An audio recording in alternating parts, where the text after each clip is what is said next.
Նեանտապանի հյուրն է քաղաքագետ Հարություն Մկրտչյանը, զրուցելու ենք տեսակապով, պարոն Մկրտչյան, շնորհակալ եմ մեզ միանալու համար։ Ես եմ շնորհակալ, բարև ձեզ։ Հարևան Իրանում իրավիճակը շարունակում է լարված մնալ, ԱՄՆ նախագահը անդրադառնալով տեղի ունեցողին ասել է, եթե նրանք դա անեն, կրակեն ցուցարարների վրա, մենք շատ ուժեղ կհարվածենք։ Մինչև այժմ մեծ մասամբ չեն արել, այդ ռեժիմը տապալելու ոգևորությունը անհավանական է։ Այսօր արդեն ունենք տեղեկություններ, որ Իրանում անվտանգության ուժերը կրակ են բացել Ֆարդիսում ցուցարարների վրա։ Նախորդ օրը ցուցարարները իրենց հերթին հրդեհել էին իսլամական քաղաքային խորհրդի շենքը եւ հաղորդվում էր տասնյակ զոհերի մասին։ Ընդհանուր առմամբ ինչ դիտարկում կանեք իրադարձությունների զարգացման, ինչ սցենարներ եք կանխատեսում եւ դրանց հնարավոր ազդեցությունը Հայաստանի վրա։ Նախ եկեք ֆիքսենք, որ բռնապետական համակարգերի ճակատագիրը եւ վերջնարդյունքը գրեթե բոլորի այսպիսի ավարտ է ունենում եւ Միացյալ Նահանգները Թրամփի գլխավորությամբ պետք է սա շեշտեմ, որովհետեւ գիտեք, ես ինքս էլ ժամանակին, երբ որ Թրամփը նախընտրական իր շրջանում հայտարարություններ էր անում, հավակնություն ուներ նախագահ ընտրվելու, շատ կասկածամտորեն էի մոտենում Թրամփի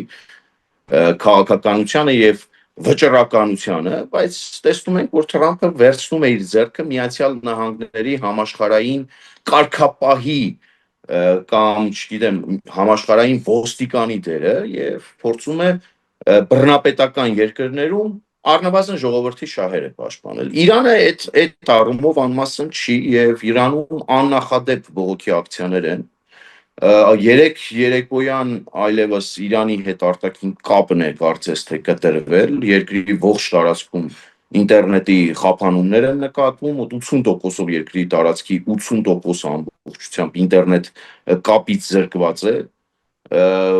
հոսանք անջատումներ են այնտեղ տեղի ունենում եւ ժողովուրդը տարերային ձևով դուրս է գալիս փողոց։ Այստեղ հատկանշականը այն է, որ ժողովուրդը դուրս է գալիս փողոց Միացյալ Նահանգներում հաստատված, Միացյալ Նահանգներում 74 թվականից ապրող շահի որդու կոչերը լսելուց հետո, եթե չեմ սխալվում, վերջին հորդորն ու կոչը շահի որդու իրանցիներին իրանական լեզվով, իրաներենով մոտ 87 միլիոն դիտում է հավաքել, այնքան որքան որ Իրանում են ապրում բնակիչներ եւ սա բավականին լուրջ է եւ սրա հետ պետք է հաշվի նստել։ Իրանում ժողովուրդ փողոց դուրս գալուց հայտարարում է, որ սա իրենց վերջին մարտն է, վերջին կռիվն է։ Տարբեր լրատվամիջոցներ տեղեկություններ են տարածում, որ Այաթոլլահ Խոմեյնին արդեն իսկ մտածում է իր իրերը հավաքելու եւ Իրանի Իսլամական Հանրապետության տարածքը լքելու եւ Ռուսաստանի Դաշնությունում ծավալելու մասին։ Առայժմ վաղ է խոսել, թե ինչ հանգուցալուծում կստանա այս ամենը, սակայն ակնհայտ է, որ թե Միացյալ Նահանգներն են այստեղ ներգրավված եւ Իրանի ժողովրդի կողքին Միացյալ Նահանգների իշխանությունները, թե ժողովուրդն է հաստատակամորեն կանգնած եւ իսլամական այդ լուծը թոթափելու ուղղությամբ աշխատանքներ է տանում հենց գետնի վրա, հողի վրա։ Ինչ արդյունքներ կունենանք, կարծում եմ արդյունքները կլինեն ավելի քան ակնառու, Իրանում անպայմանորեն փոփոխություններ կլինեն, Իրանի Իսլամական Հանրապետության նոր այլևս իշխանությունը, նոր ձևավորվող իշխանությունը վստահաբար կլինի պրո-արևմտյան, որը միանշանակ Հայաստանի Հանրապետության համար դրական է եւ Հայաստանի Հանրապետության համար օգուտներ կբերի։ Պարոն Մկրտչյան, դուք ասացիք Թրամփը ստանձնել է համաշխարհային կարգապահի դերը։ Ուզում եմ հասկանալ, այդ դերը ստանձնելով արդյոք մեթոդները ժողովրդավարական են, արդյոք մեթոդները բխում են մարդու իրավունքներից, խաղաղության տրամաբանությունից, այն հայտարարություններից, որոնցով Թրամփը եկավ իշխանության։ Մենք տեսանք, թե Վենեսուելայում ինչ տեղ ունեցավ, արդյոք խնդրահարույց չէր այն, ինչ կատարվեց Վենեսուելայում։ Այսինքն մեթոդները շատ լավ, ինքը ստանձնել է համաշխարհային կարգապահի դերը, բայց արդյոք նա գործում է ժողովրդավարության տրամաբանության ներքո։ Ժողովրդավարության տրամաբանության ներքո գործիքակազմի համապատասխան լինել կամ չլինելու մասով իհարկե այստեղ միանշանակ չէ իմ տեսակետը, իհարկե Թրամփ օգտագործում է բիրտ գործիքակազմ, առանձին դեպքերում ՄԱԿ-ի կանոնադրությանն է ինքը դեմ գնում, բայց գիտեք ժողովրդավարությունը պաշտպանության կարիք ունի։ Երբ որ միջազգային այս համաշխարհային այս խառնաշփոթի մեջ դիկտատորների կլուբը փորձում է ժողովրդավարությանը դեմ գնալ հակաժողովրդավարական մեթոդներով։ Այ օրինակ Ռուսաստանի Դաշնությունը, երբ որ ներխուժում է հարևան Ուկրաինայի տարածք, ինքնիշխան տարածք եւ ներխուժելուց առաջ էլ հայտարարում է, որ ինքը իրականացնելու է այնտեղ դենացիֆիկացիա եւ իր մարիոնետկա իշխանությունը, իր խամաճիկ իշխանությունն է պատրաստվում Ուկրաինայում նշանակել, այդ ժամանակ է խախտվել։ Հիմա Թրամփն ինչ է անում։ Օրինակ, եթե նույն գործողությունը տեղի ունենար օրինակի համար Հայաստանի Հանրապետության դեմ եւ ամերիկյան հատուկ ուժերը Նիկոլ Փաշինյանին առևանգեին կամ մեկ այլ ժողովրդավար ղեկավարի, սա կլիներ անհասկանալի, բայց երբ որ այդ պայքարը տարվում է Մադուրոյի նման նարկո բարոնի կամ մարդասպանի, ինչպես Ամերիկայի Միացյալ Նահանգների իրավապահ մարմիններն են արդեն նշում, սա այլ խնդիր է։ Եվ ի վերջո ժողովուրդը, այդտեղ ապրող ժողովուրդը, Վենեսուելայի բնակչությունը կամ այն բռնապետական երկրներում, որտեղ որ Թրամփ սպառնում է գործողություններ իրականացնել, ժողովրդի արձագանքը դուք տեսել եք։ Օրինակ Վենեսուելայում բնակչության մի ստվար զանգված, որը մեծամասնություն է, խորին համոզման կազմում տոգորված էր Թրամփի իրականացրած գործողությամբ, ողջունում էր Թրամփի Բնախմբություններ էին, այո։ մարդիկ սպառում էին, ուրախանում էին Վենեսուելայի փողոցներում եւ նշում էին Մադուրոյի ձերբակալությունը Ամերիկայի Միացյալ Նահանգների կողմից։ Նույն իրավիճակը հիմա ունենք Իրանի Իսլամական Հանրապետությունում։ Իրանի Իսլամական Հանրապետության բնակիչների, քաղաքացիների հակահերոսը, որը հանդիսանում էր Թրամփը, հիմա կարծես թե հերոսի է վերածվել, որովհետեւ Թրամփը այն լիդերն ու այն առաջնորդն է, որ ասում է, այ այաթոլլա, եթե դու փորձվես կրակել քո սեփական ժողովրդի վրա, Միացյալ Նահանգները գործի կդնի ողջ գործիքակազմը եւ պատասխան հարվածներ կհասցնի թիրախային Իրանի Իսլամական Հանրապետության ղեկավարության ուղղությամբ։ Շրջադարձային փոփոխություններ են տեղի ունենում աշխարհում եւ այո, Միացյալ Նահանգները լինելով աշխարհում միակ, իմ կարծիքով, միակ գերտերությունը, որը ունակ է, որը ունի հնարավորություններ, որի ձեռքի տակ կա գործիքակազմ, այս ճանապարհով պաշտպանելու ժողովրդավարությունը, ճիշտ ճանապարհի վրա է եւ այս ճանապարհով պետք է գնա ու այդ ճանապարհով էլ գնում է ամեն ինչ։ Եվ այս համատեքստում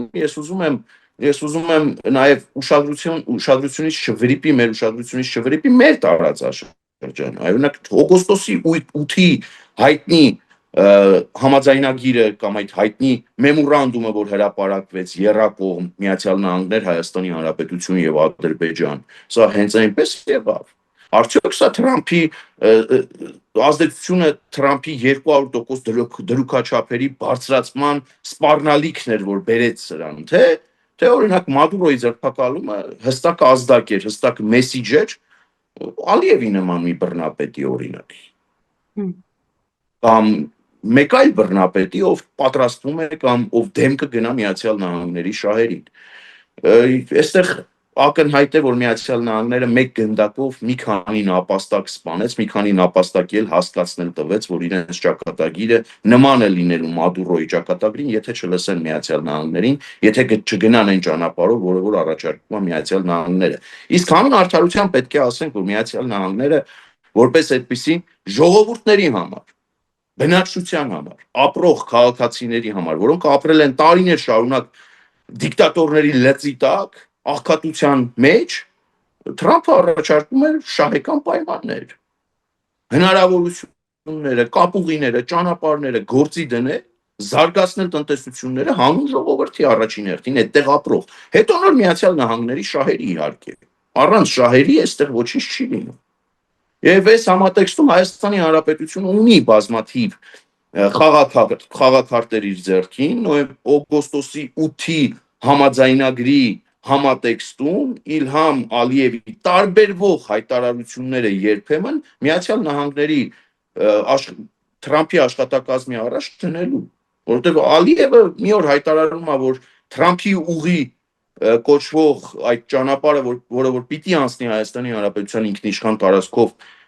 Հայաստանի եւ Ամերիկայի Միացյալ Նահանգների երկկողմ համաձայնության արդյունքում, սա շատ կարևոր է, որովհետև Ադրբեջանը փորձում է անընդհատ մատի եւ մատանու արանքը խցկվել, Դա ուզում է ծառայեցնի օրինակ Չինաստանի շահերին, ուզում է ծառայեցնի Ռուսաստանի Դաշնության շահերին։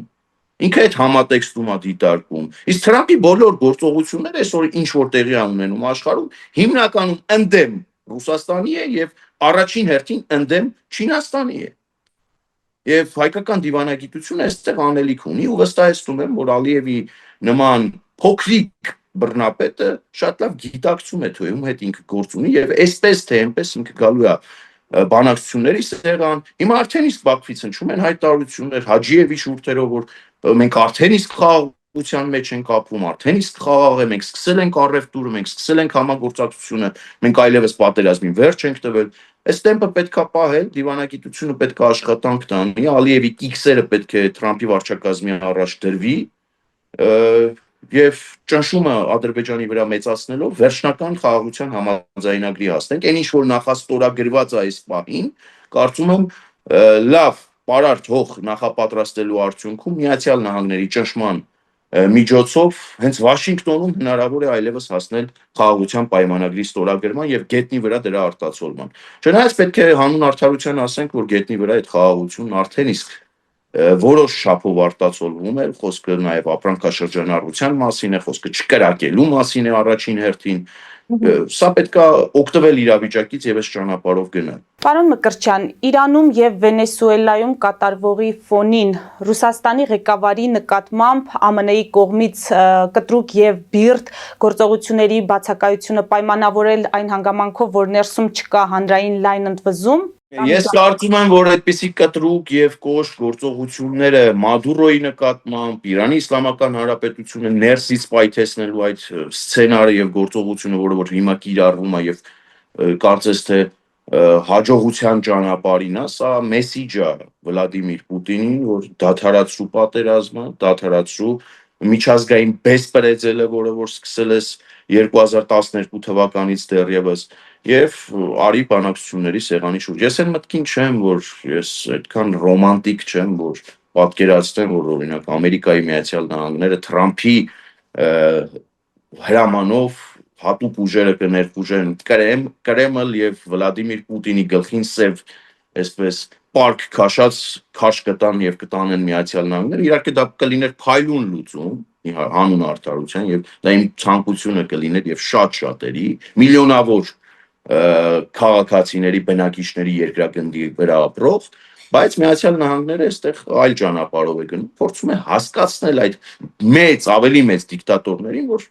ճանապարհ չունեք, այլընտրանք չունեք։ Միացյալ Նահանգները կարող է լուր տարիներ շարունակ ձեզ հորդորել, կոչ անել, գալ բանակցությունների սեղան, դադարեցնել պատերազմը, դադարեցնել մարդասպանությունը, բայց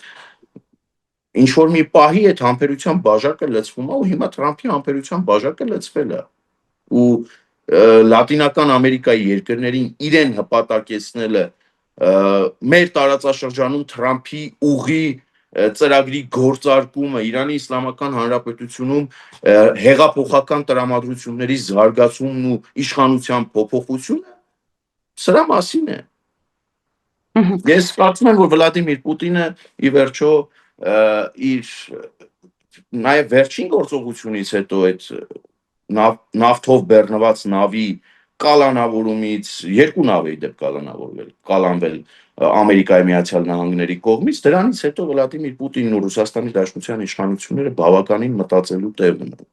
Պարոն Մկրտչյան, այս իրադարձությունների ֆոնին Հայաստանի իշխանության նկատմամբ քննադատություն է հնչում, որ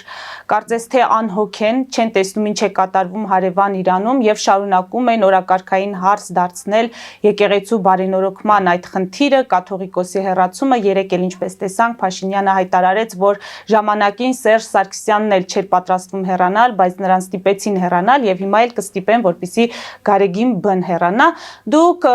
ինչ դիտարկումներ կանեք, որքան երկար կարող է այս ամենը շարունակվել, այս բարեփոխումը կամ կաթողիկոսի հեռացումը։ Նախ Գարեգին Բ չի, այլ Կտրիչ Ներսիսյան է եւ կաթողիկոս չի, այլ կաթողիկոսի գահը զավթած մաֆիոս կամ մաֆիոզական հակումներ ունեցող անձնավորություն, սա ֆիքսենք։ Ես իմ զայրույթն ու ըմբոստությունն եմ ուզում արտահայտել, որ այս ամեն ինչը պետք է ստանա հանգուցալուծում, եւ շատ արագ հանգուցալուծում, եւ Հայաստանի Հանրապետության վարչապետի այն պնդումները, որ պետքա անցնցում, ժամանակի հետ եւ այլն, ես կարող եմ փաթեթավորել նախընտրական, այսպես բանձիկն էլ ժողովրդի լեզվով ասած վրան կապել ու ներկայացնել հանրությանը իբր այդ համատեքստում։ Հակառակ պարագայում կներեք էլի նույն Նիկոլ Փաշինյանը մեզ, ձեզ լրագրողների հայտարարել էր, որ Վաղարշապատի կենտրոնական հրապարակում ինքը պատրաստվում է հոգևոր հավաք իրականացնել, որը կհանգեցնի Կտրիչ Ներսիսյանի վեհարանից դուրս մղման, եւ դա պատրաստվում է ինքը իրականացնել հոկտեմբեր-նոյեմբեր ամիսներին։ Իսկ ինչու չիրականացվեց։ Իսկ ինչու չգնաց այդ ճանապարհով։ Ես ուզում եմ հիշեցնել նաեւ մեր հայրենակիցներին, որ հոկտեմբեր-նոյեմբեր ամիսներին Վաղարշապատ խոշորացված համայնքում տեղական ինքնակառավարման մարմինների ընտրություններ էին, որի ժամանակ քաղաքացիական պայմանագրի թեկնածուն անգամ չի ասել Կտրիչ Ներսիսյանի մասով։ Իմ ուղիղ մի քանի անգամ հարցին ի պատասխան Կտրիչ Ներսիսյան թե Գարեգին Բ, կաթողիկոս թե կաթողիկոսի գահը զավթած անձնավորություն պատասխան չի տրվել։ Ինչու։ Քաղաքական նպատակահարմարությունից ելնելով Այդպես ավելի հարմար էր։ Այդպես ավելի շատ լայն զանգվածների համար իրենք կամ ինքը ընկալելի կլիներ։ Իսկ հիմա մեկ այլ հարց։ Նիկոլ Փաշինյանի ձգձգումը Կտրիչ Ներսիսյանի հարցերը լուծելու ինչ նպատակ է հետապնդում։ Ներողություն, ես կարող եմ Կտրիչ Ներսիսյանի վերաբերյալ ասել ամեն ինչ։ Ես, դուք, մյուսները, մարդիկ, ովքեր չունեն լծակներ, ովքեր հանդես չեն գալիս իբրև ի պաշտոնե Հայաստանի Հանրապետության օրինակ վարչապետ։ Բայց Նիկոլ Փաշինյանը հանդես գալով ի պաշտոն, այլևս վերջին եպիսկոպոսների հետ հանդիպումից հետո այլևս վերջնականորեն ինքը հանդես է գալիս իբրև Հայաստանի Հանրապետության վարչապետ։ Հիշեցնեմ Հայաստանի Հանրապետության վարչապետին առընթեր ազգային անվտանգության ծառայությունը փաստաթուղթ է հրապարակել Եզրաս Ներսիսյանի հետ կապված, որ ինքը ԿԳԲ գործակալ է։ Եվ մտահոգություն էր հայտնել կամ կասկածներ էր հայտնել ազգային անվտանգության ծառայությունը իր հայտարարության մեջ, որ ընդհուպ Եզրաս Ներսիսյանը համագործակցում է այլ երկրի հատուկ ծառայությունների հետ մինչև այսօր։ Վարչապետը մի քանի անգամ ազգային ժողովի ամբիոնից է հայտարարել, որ կամ հասկացնել տվել, որ Կտրիչ Ներսիսյանն է, մի ագենտ էլ Կտրիչ Ներսիսյանն է։ Ես էլ կարող եմ այդ ամենի հաջորդել վարչապետին, ասեմ Կտրիչը ագենտ է, Կտրիչը պոռնկության հովանավոր է, ու այսպես շարունակ։ Ես կարող եմ ասել միայն, բայց վարչապետին առընթեր իրավապահ մարմինները ինչի են լուր։ Լավ, այս հարցը ձգձգելու իմաստը ինչու՞ է կայանում, կարելի է հասկանալ։ Կարող եմ ես ենթադրել, որ օրինակ Հայաստանի Հանրապետության վարչապետ, քաղաքացիական պայմանագիր կուսակցության վարչության նախագահ, Հայաստանի Հանրապետության քաղաքացի, վերջում նոր հավատացյալ Նիկոլ Փաշինյանը խնդիր է դրել իր առաջ 2026 թվականի ընտրություններից առաջ Եվրոմիության դրոշի հետ Կտրիչ Ներսիսյանի մի որևէ մասունք ներկայացնել, մնացած մի մասունք ներկայացնել իբրև հաղթանակի սիմվոլ ու Հայաստանի Հանրապետության քաղաքացիներին հերթական անգամ մոլորեցնել։ Ես ասել եմ ու շարունակում եմ կրկնել։ Հայ առաքելական եկեղեցին, ինստիտուտը, մեր սրբության սրբոցը, ով կփորձի քաղաքական բախումների կամ քաղաքական այսպես դիվիդենտներ շահելու հարթակի վերածել իմ անձնական թշնամին է։ Իմ կռիվը հոգևոր նորոգման մասին է։ Իմ կռիվը վեհարանը Կտրիչ Ներսիսյանի նման պոռնկության հովանավորից եւ ԿԳԲ ագենտի գործակալի աղբորից ազատելու մասին է։ Եվ ազատել որքան հնարավոր է շուտ։ Նիկոլ Փաշինյանի կռիվը մինչև 2026 թվական այս խնդրը կամ այս process-ը ձգձգելն է կարծես թե։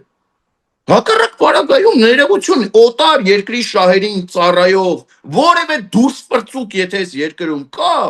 իրավապահ մարմինները ականջից թղթով բռնած համապատասխան խուցն ու ծակը պիտի ուղեկցեն։ Ինչի մասին է խոսքը։ Ինչու՞ է խնդիրը։ Կներեք էլի ասում մեկ այլ բանի վրա ուշադրությունը ձեր հրավիրեմ, եպիսկոպոսների հետ Հայաստանի Հանրապետության վարչապետը դնում է ստորագրություն մի բանի տակ, որտեղ ասվում է, որ ԿԳԲ գործակալի աղբորը եկեք ուղարկենք արժանապատիվ հանգստի, կոչենք արժանապատիվ հանգստի, կարող է պարզվի ես երկրում Ադրբեջանի ու Թուրքիայի գործակալներին էլ պետք է ուղարկեք ինչ-որ մի էտապում արժանապատիվ ու հանգիստ հանգստի, ինչով է տարբերվում, ինչ կապ ունի, որ ինքը Կտրիչ Ներսիսյանն է, կաթողիկոսի գահը զավթած անձնավորություն, այդ պետության շահերի դեմ կռիվ տվողը, պետության շահերի դեմ կռվողը արժանապատիվ հանգստի կոչվելու իրավունք ունի։ Պարոն Ոնց որ չի կպնում, ես ոնց որ չեմ կարողանում թելը բերել մյուս թելին կպցնել, եզերը կպցնել ու հասկանալ տրամաբանությունը որտեղ է։ Ես ակնկալում եմ եւ պահանջում եմ այս պայից սկսած այլևս Հայաստանի Հանրապետության վարչապետ Նիկոլ Փաշինյանից Հայաստանի Հանրապետությունը մաքրել օտարերկրյա գործակալական ցանցի անդամներից, մաքրել ամենաբիրտ ու կոշտ միջոցներով ու սկսել առաջինը Կտրիչ Ներսիսյանից։ Որովհետև գիտեք, Էլիզա ջան, ես ինքս էլ, ներողություն, ես ինքս էլ մասնակցել եմ երկու պատարագի վարչապետի կողմից վարչապետի մասնակցությամբ երկու պատարագի, մեկը Սուրբ Սարգիս եկեղեցու, մեկը Մայրաթոր Սուրբ Էջմիածնում, երբ որ այդ հոգևորականները կոչ էին արել մասնակցելու իրենց հետ Կտրիչ Ներսյանին հանգստի կոչելու այդ հավաքին։ Երկուսին էլ մասնակցել եմ հավատով, որ այ շուտով, այ այսօր Կտրիչին տուն ճանապարհելու օրն է։ Բայց երրորդին ես չեմ մասնակցի։ Եթե դա չլինի վերջնականը, ես չեմ պատրաստվում բեմականացված ինչ-որ արարողությունների մասնակցել։ Գիտեք, ժողովուրդը զզվել է։ Ժողովուրդը լավ գիտի Ներսիսյան ընտանիքն ով է, Կտրիչն ով է, իր աղբերներն ովքեր են, գերդաստանն ովքեր են, վարչապետն ինքն է հայտարարում, որ ունի տվյալներ, որ իրենք ագենտ են։ Ինչի համար է այս ամեն ինչը։ Մարդկանց ամենանուրբ լարերի հետ խաղալու իմաստը ո՞րն է։ Այն որ հայ առաքելական եկեղեցին պետք է առողջացվի դրա ու մի բան էլ, հա, թող որևէ մի հոգևորական, սա հատուկ այդ հոգևորականներից ոմանց եմ ասում։ Թող որևէ մի հոգևորական չմտածի, որ այ այս ամեն ինչը հանգուցալուծելուց հետո մենք կունենանք մի այնպիսի վեհապար հայրապետ, որը կունենա սրտի քաղաքական գործիչներ կամ իրենց համար ընկալելի քաղաքական գործիչներ։ Հաջորդ վեհապար հայրապետի համար պետք է հավասար լինի թե բանտում նստած հանցագործը, թե Ռոբերտ Քոչարյանը, թե ես, թե դուք, թե յուրաքանչյուր հայ երկրագնդի վրա ապրող։ Այ իմ կռիվը սրա մասին է։ Թե չէ, գիտեք, իմ խնդիրը բնավ Կտրիչ Ներսիսյանի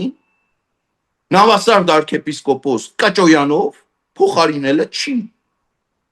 Եթե իրենք խնդիր են դրել այդպիսի չակերտավոր բարենորոգում անել, դա բարենորոգում չի։ Ու հանուն արդարության եկեք հիշենք, որ ի տարբերություն Հայաստանի Հանրապետության շատ քաղաքացիների, Նիկոլ Փաշինյան քաղաքացին կամ Հայաստանի Հանրապետության վարչապետը, եթե կուզեք, առավելապես վարչապետը, այն վարչապետն է,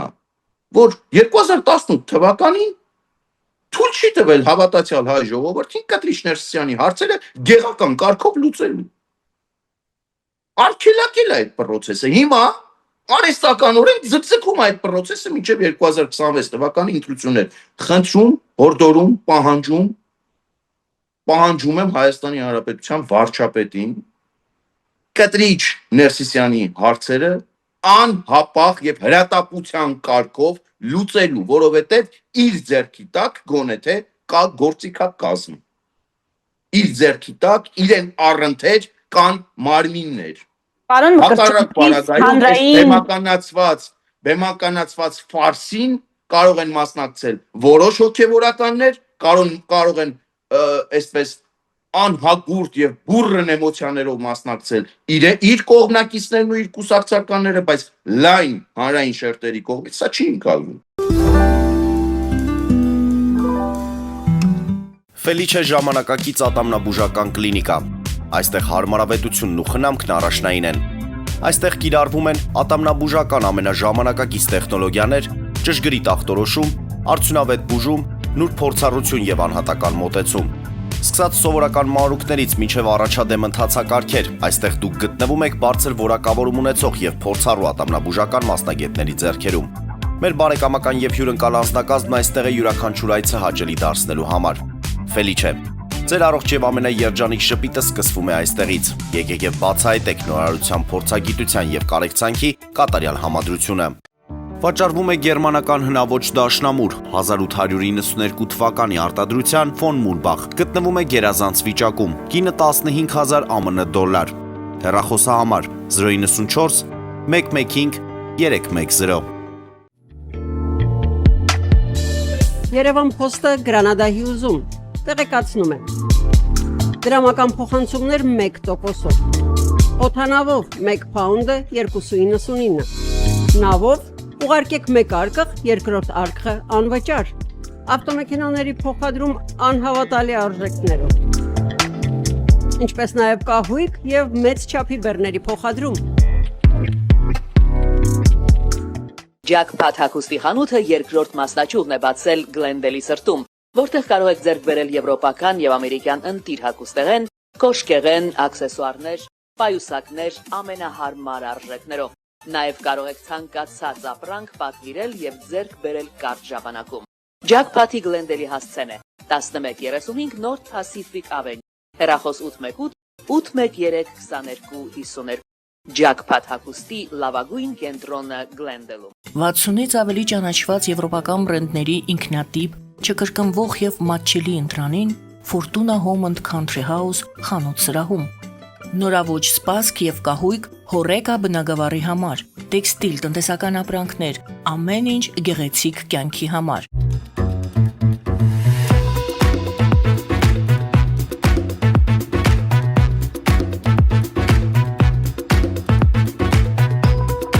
Արարատ ռեստորան, ընտանեկան եւ ընկերական ժամանցի լավագույն հասցե, սիրված արտիստներ, հյուրընկալ մթնոլորտ, հարուստ ճաշացան, անմահական խորտիկներ։ Արարատ ռեստորան, հասցեն անփոփոխ, սիրով սպասում ենք ձեզ։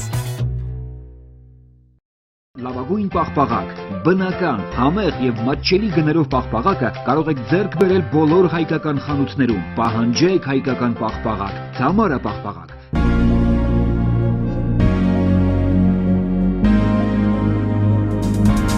Տպագրեք ձեր գիրքը Նոյան տապան տպագրատանը, ինչպես նաև թերթեր, ամսագրեր, բուկլետներ եւ այլն։ Հասցեն քաղաք Երևան, Իսահակյան 28 առաջին հարկ։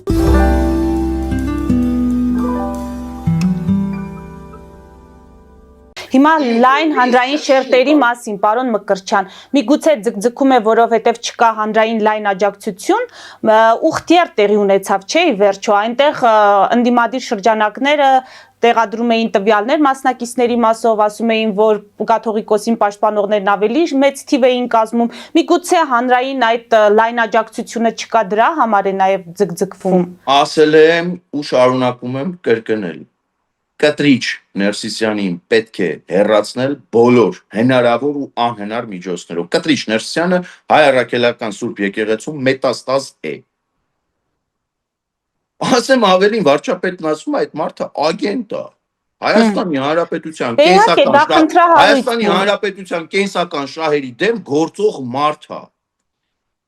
Ինչ անենք ներողություն, հարցնենք Հայաստանի Հանրապետությունում քանի մարդ է կողմ, որ օրինակ Կտրիչ Ներսիսյանի օրինակով Հայաստանի Հանրապետության դեմ գործող մարդիկ ազատության մեջ մնա, սա լուրջ չի։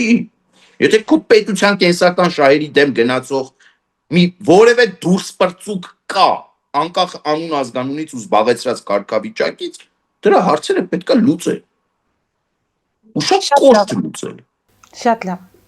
Ամփոփենք մեր հարցազրույցը, պարոն Մկրտչյան, երեկ Փաշինյանը հայտարարեց, որ Հայաստանում Հայաստանի քաղաքացին երբ ուզենա կարող է հեղափոխություն իրականացնել եւ չկա մի ուժ, որ կարողանա դա կասեցնել։ Դուք կիսում եք նրա այս պնդումը։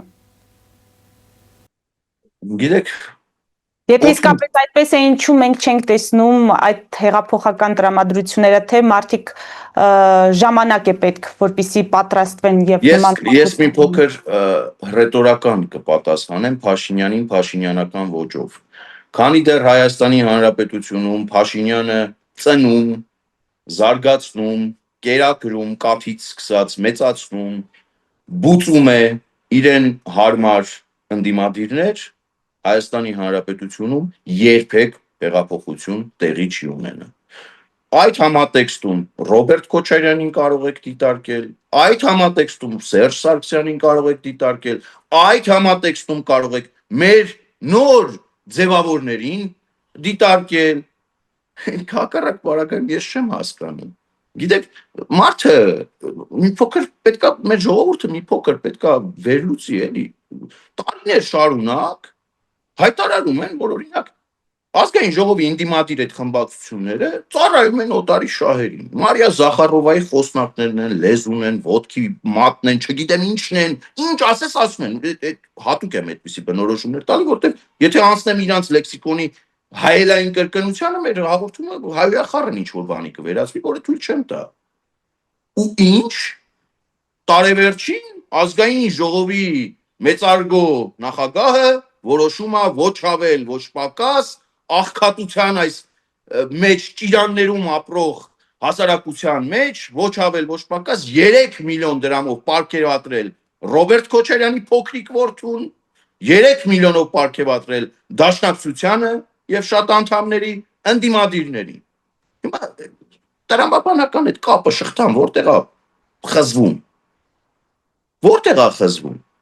Նույն հաջողությամբ հեղափոխության մասով խոսակ։ Իհարկե Հայաստանի Հանրապետությունում հեղափոխություն, որպես այդպեսին հեղափոխությունը հաջորդ Հայաստանի Հանրապետությունում ես կարծում եմ պետք է լինի առհասարակ ընտրական ճանապարհով, որովհետև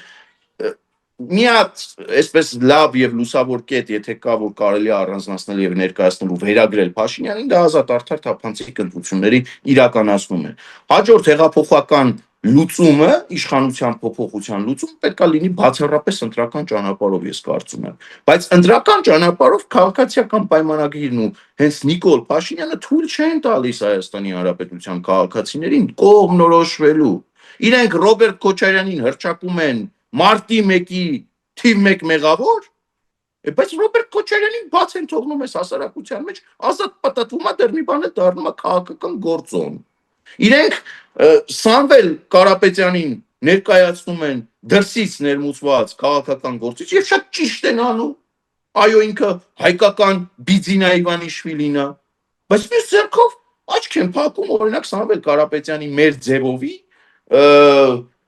հարյուրավոր, եթե ոչ արդեն հազարավոր գրասենյակների բացմանը, մարդկանց աշխատանքի տեղավորելուն,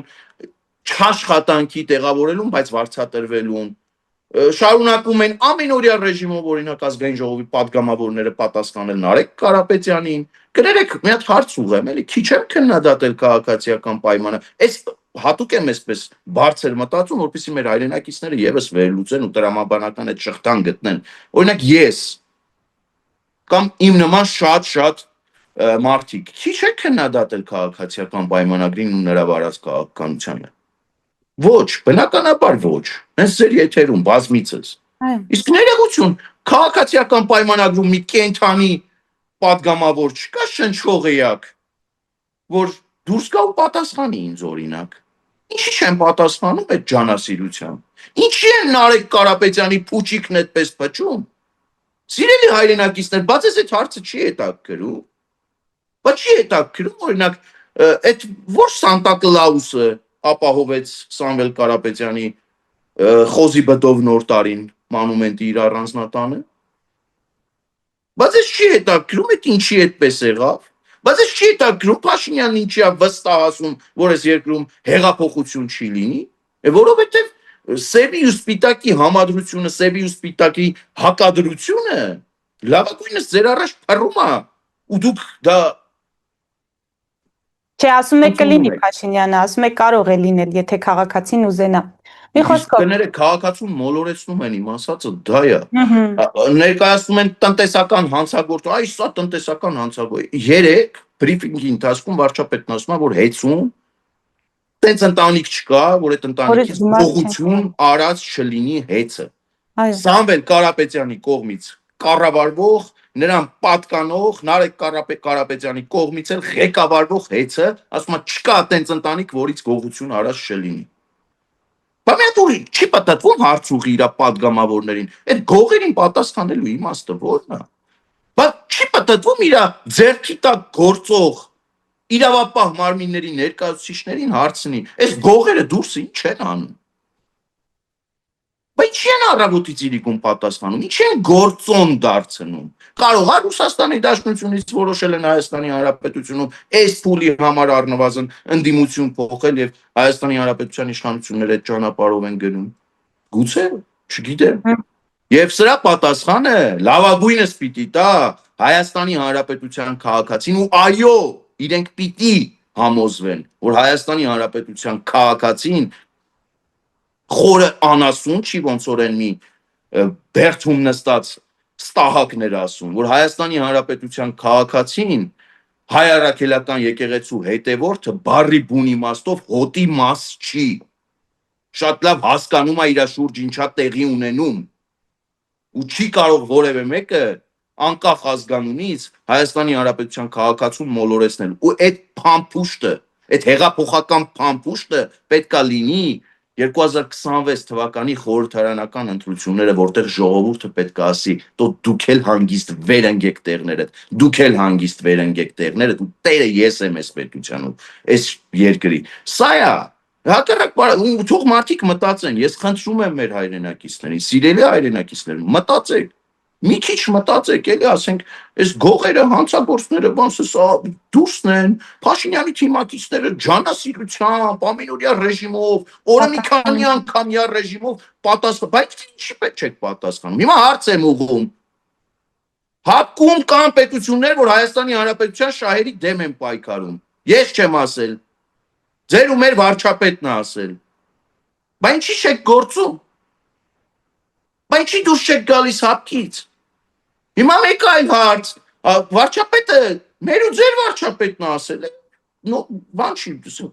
Սինգապուրի վարչապետը չի ասել, մեր ու ձեր վարչապետը, Նիկոլ Փաշինյանն է ասել, որ մարտի 1-ի գործը բացահայտված է, հենց այս հանգավորմամբ, բայց չի չկա, բայց դուրս եկեք հակադարձեք,